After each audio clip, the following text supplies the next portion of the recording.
الشاعر محمد الكعبي. شوي أبو خيال. شوي. سامعت له؟ أكيد. أكثر قصيدة تحبيها من الشاعر محمد الكعبي؟ قصيدة الجامعة. الطالبة. الطالبة. من هي الطالبة؟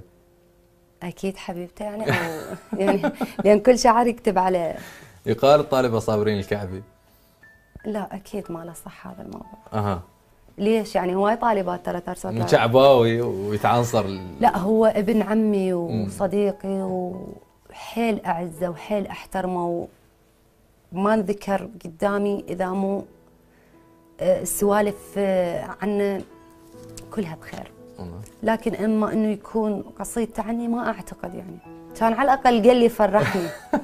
يعني حتى جامل نفسي افرح انه محمد الكعبي كاتب عنه قصيده ترى. اها. لا ما عندي شاي المعلومه لا عاد.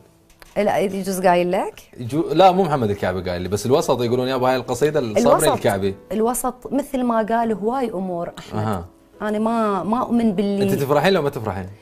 اذا استاذ محمد الكعبي يكتب عني قصيده افرح. اها.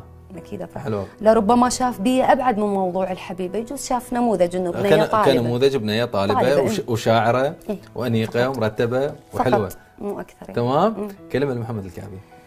كلش اعزك وكلش احترمك ومشتاقه لك كلش هواي. يعني على فكره التقيت بنجوم الشعر يعني اول مره فقال انت مو من بني كعب. قلت له شلون؟ قال وينك بني كعب مسيحيه. تحياتنا لحبيبنا الاستاذنا الغالي محمد الكعبي وننتقل لصوره اخرى.